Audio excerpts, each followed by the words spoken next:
l'école mentale. Et les montables comme Oui. ceux que vous aviez dit hier, c'était les mêmes, Oui, c'était oui. le même jeu.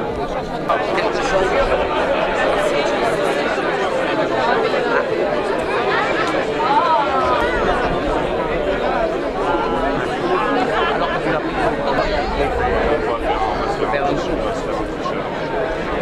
On va faire une inauguration comme ça. Oui, oui, c'est ça. Vous n'avez pas voulu faire. Je voudrais inviter mes collègues maires et élus à venir avec moi. Et les autres. On nous appelle, les maires et les Tout autres. de l'autre côté. Parce que j'ai déjà la messe à l'honneur. Ça va tout le monde. Il a dit. On n'est pas là.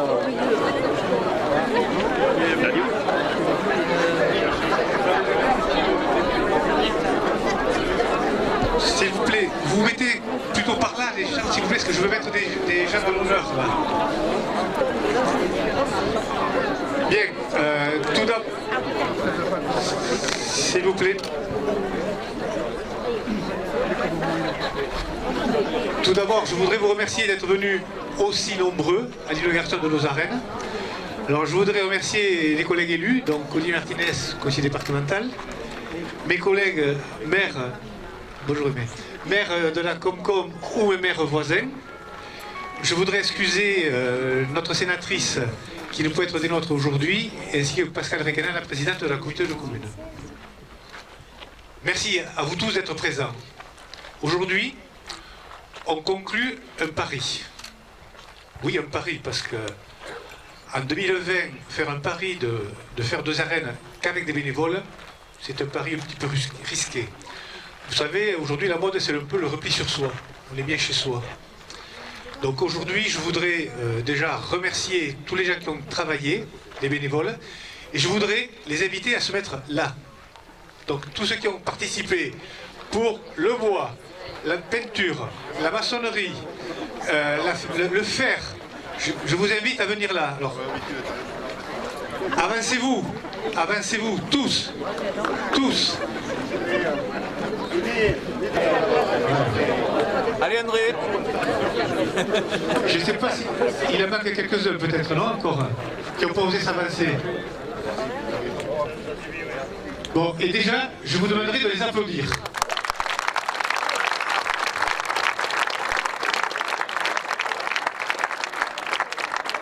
Parce que, vous voyez, il en manque peut-être quelques-uns, mais ils ne sont pas très très nombreux. Et il y avait de quoi faire. Aujourd'hui, si on est là, c'est en grosse partie grâce à eux. Alors, je ferai un petit peu l'historique des arènes à Omoko, rapidement. En fait, à l'initiative, les arènes, elles étaient sur la place, et il y avait des loges qui ont été démontées en 1975 pour faire le hall des sports. La place était en grave. Donc les arènes ont été déménagées vers ce qu'on appelle aujourd'hui la salle du temps libre. Alors c'était en face de la salle. Après, c'est un lotissement, donc on est parti sur le côté de la salle. Et depuis quelques années, donc depuis 2014, on a fait un lieu intergénérationnel au centre du village. Donc on s'était dit que la place des arènes, c'était bien qu'elle soit au milieu du village. C'est pour ça. Donc aujourd'hui, ce lieu intergénérationnel, il y a un pont-trap pour les enfants, pour faire du vélo, des jeux pour les enfants, un city, c'est la première phase. Sur la deuxième phase, il va y avoir un théâtre de verdure, donc ce sont des gradins qui vont être sur le côté ouest, là, pour accéder aussi avec des dossiers, pour les PMR sur les arènes, sur les gradins, là. On aura aussi des arbres qui vont être plantés tout autour. Ce sera la deuxième phase. Et en fait, ici, ce n'est pas que des arènes, c'est un théâtre de verdure, donc ça servira tout autre chose aussi. Ce ne sera pas que des arènes. Il y a aussi, va arriver aussi, puisque nous avons été lauréats grâce à une partie de vos votes, au niveau du budget participatif du département. Donc il y aura un quillet qui sera à côté de la salle qui est là-bas, et il y aura la rénovation du pop-track. Rénovation qui a été commencée par le conseil municipal des jeunes 2 jours pendant la semaine. Donc on fait participer même les jeunes en bénévolat. Il faut essayer de garder ces choses-là. Donc aujourd'hui, c'est vrai que on a quelque chose qui est, bon, je dirais, qui est pas simple parce que on a muté au Omoko. On était rural. On devient un peu urbain, donc. Et c'est vrai que c'est pas toujours le gage d'une motivation des gens pour participer, pour mettre les mains dans le cambouis. Mais bon, on y est arrivé. Et je pense qu'aujourd'hui, on est à l'honneur parce qu'on a travaillé et on laissera la place aux écarteurs pour briller demain. Voilà. Moi, je ne voulais pas être beaucoup plus long. Et je voudrais déjà passer la parole donc, à Olivier. Et puis je la passerai à mon président du club Toré, que je ne vois plus. Ah, d'accord. Voilà. Donc, on coupera le ruban après et je crois que les enfants de l'école, quelques-uns, vont nous chanter la casérienne. Alors, je vous invite à tous ceux qui savent les paroles de chanter avec eux aussi. Hein.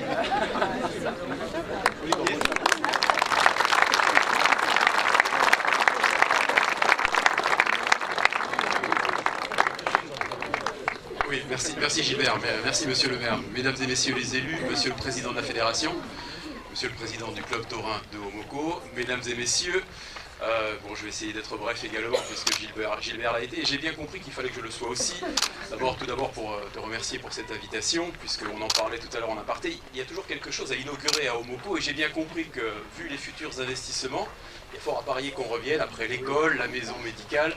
On sait que dans cette commune, il y a un certain dynamisme, et d'ailleurs je salue le travail réalisé par l'ensemble des membres de ton conseil municipal, puisque je sais que c'est une commune où il fait bon vivre grâce notamment à cette implication des élus pour que ce village, parce que Haut-Maucourt reste un village, puisse, malgré l'augmentation démographique galopante de la commune, puisqu'il faut le savoir, c'est une des communes les plus dynamiques du canton Chalosse-Tursan, vous puissiez garder cet esprit qui permet et on le constate aujourd'hui, d'avoir ces liens sociaux très forts, puisque on le regrette parfois en ce moment, l'individualisme forcené est de plus en plus prégnant dans notre société, mais on sait qu'à Haut-Maucourt, il y a toujours cet esprit de cohésion qui existe au sein de la population.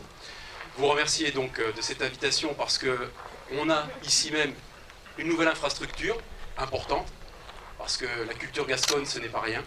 C'est quelque chose, un élément fort qui permet d'identifier notre territoire. Le département, bien évidemment, y participe pleinement, puisque au niveau de la fédération, nous accompagnons, nous travaillons de concert de manière à ce que cette culture taurine perdure et puisse se développer ici et ailleurs également, puisqu'on sait malheureusement que certaines personnes aujourd'hui font le choix du repli sur soi et de ne pas respecter les traditions qui font l'identité de notre territoire. Donc je sais qu'en tant qu'élu départemental, moi je défends cette culture gasconne et la culture tauromachique et notamment la course landaise en fait pleinement partie. Et je peux vous dire ici officiellement et publiquement que nous continuerons donc à défendre aux côtés de la fédération, des élus, des clubs taurins et de tous les dirigeants et bénévoles qui participent à cette politique. Nous défendrons donc cette culture qui identifie notre territoire parce qu'il faut la préserver, la développer bien entendu. Mais il ne faut pas oublier aussi que la course landaise, ça a un rôle social, ça a un rôle culturel, ça a un rôle économique. C'est quelque chose d'extrêmement important. C'est quelque chose qui permet d'animer nos villages. Ça fait vivre une économie sur notre territoire. Il y a des centaines de courses qui permettent d'animer les fêtes patronales qui sont connues et reconnues au-delà du département des Landes, puisque tout le monde en France souhaite venir faire les fêtes dans les Landes. Et ce n'est pas rien, parce qu'on sait aussi que si les gens souhaitent venir dans les Landes, c'est parce qu'il y a aussi la possibilité de voir des spectacles taurins, que ce soit bien évidemment des corridas ou des courses landaises. Donc je ne serai pas plus long que le maire de la commune. Encore merci pour cette invitation. Toutes mes félicitations bien entendu aux bénévoles qui ont travaillé d'arrache-pied pour que nous puissions admirer ce bel ensemble. J'espère que la course landaise restera fort longtemps présente à Haut-Maucourt avec ce bel outil. Je n'en doute pas, je vous remercie.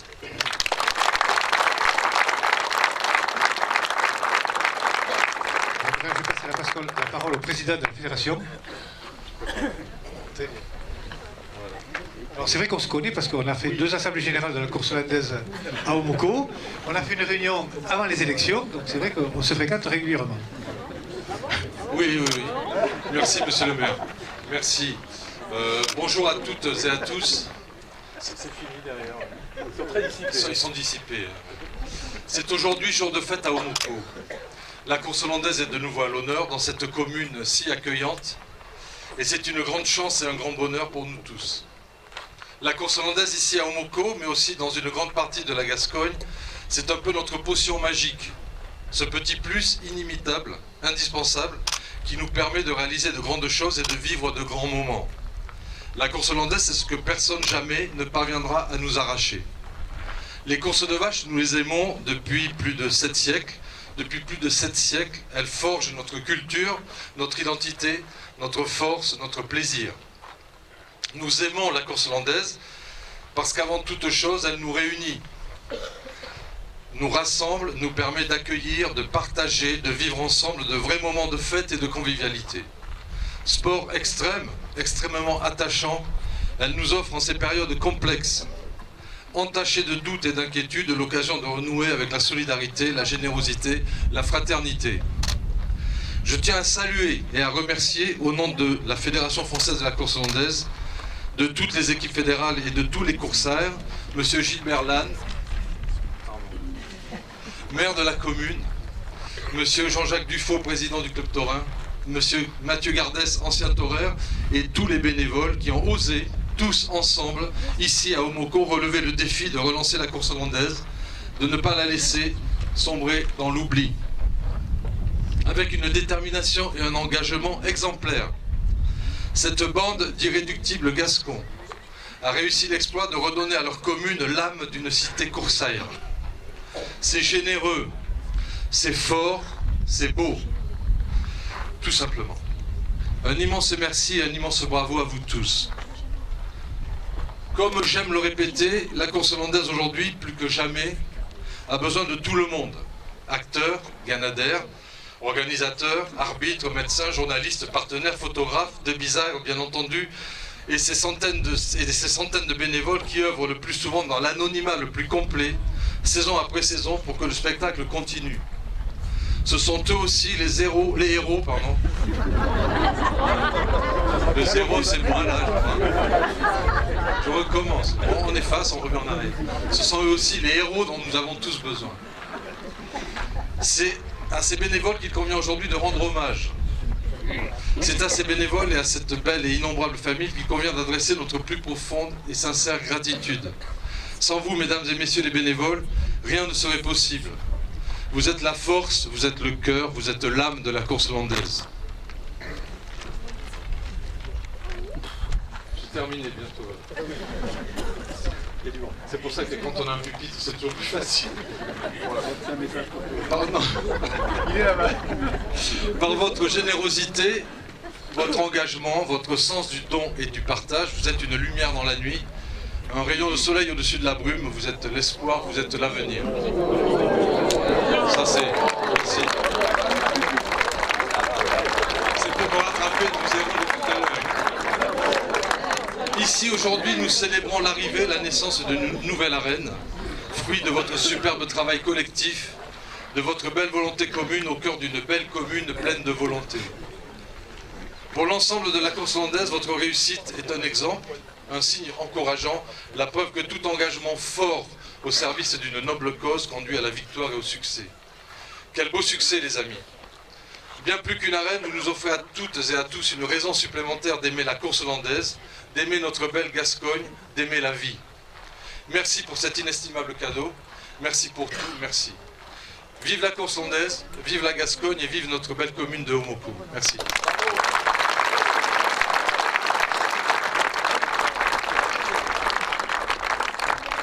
Je suis heureux d'être passé le premier.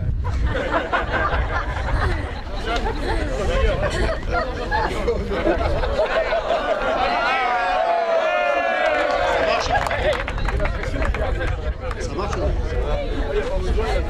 Bonjour à tout le monde. Bon, déjà, je suis un peu coincé, voilà. Bon, mais monsieur le maire, je crois qu'il a tout dit. Je n'ai pas quelque chose à dire. Monsieur le président a tout dit aussi. Non, aujourd'hui, je suis fier quand même. Fier de voir tout ce monde autour de nous. Et j'aimerais remercier aussi là, tous les gens qui ont contribué à la construction des arènes parce que vraiment, il y avait 3 bonnes personnes là, 3 retraités et moi-même qui se sont donnés à fond. Et vraiment, je les salue très fort, ainsi que tous les autres. Vous faites partie quand même de ceux qui ont travaillé. Bon, aujourd'hui, voilà, donc, on attend que du bonheur dans ces arènes. Et je souhaite que dans les jours à venir, il y ait de plus en plus de monde dans ces arènes. Voilà. Bon, je n'ai plus grand-chose à vous dire pour l'instant parce que je n'ai pas préparé de discours. Je vous dis à bientôt et bon apéro et bon repas.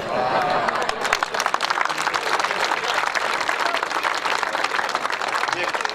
Je vais demander à deux enfants de tenir le ruban.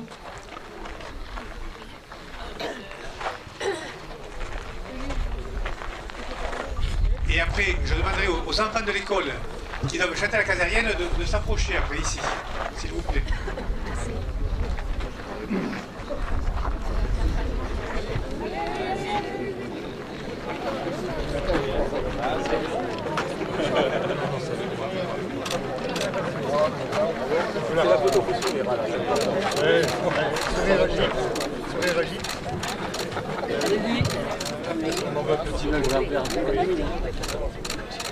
N'étais pas trop fort. Hein. Moi, j'en veux un peu blanc.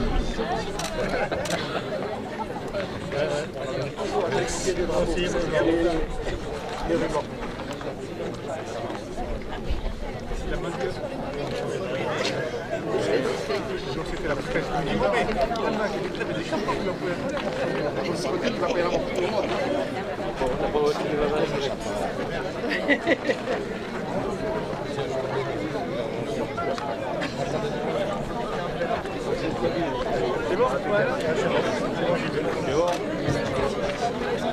Je vais quand même.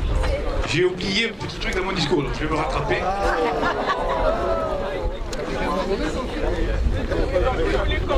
Voilà, c'est ça. Tu es conclure. Non, non.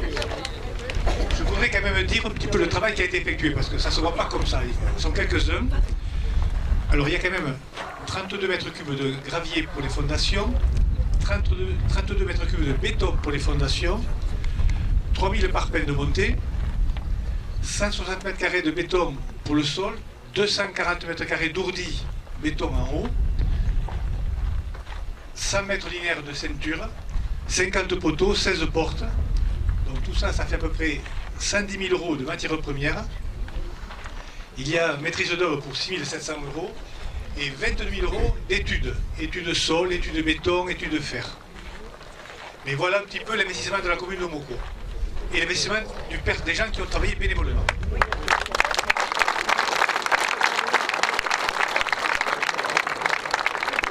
Je vais demander à Sophie de venir ici avec les enfants. Alors, je crois qu'ils étaient plus nombreux à répéter, mais les vacances étant là. Il y a Didier. Venez les enfants, approchez. Ah, il faire la masse.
Monsieur le maire, s'il vous plaît, s'il vous plaît. Monsieur le Président fédéral, s'il vous plaît. Il est dissipé, je trouve. Merci. Très bien.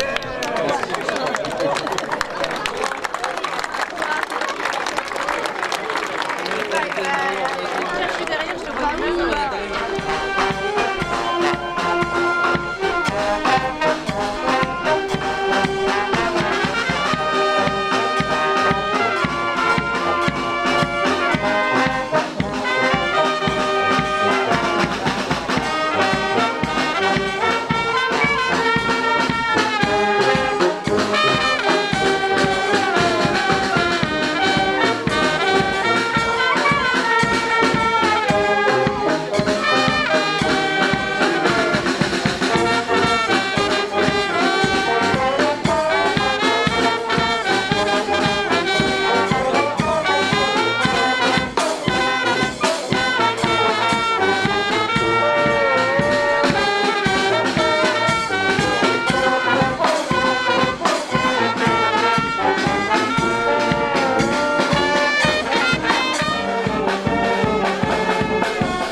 Allez, s'il vous plaît.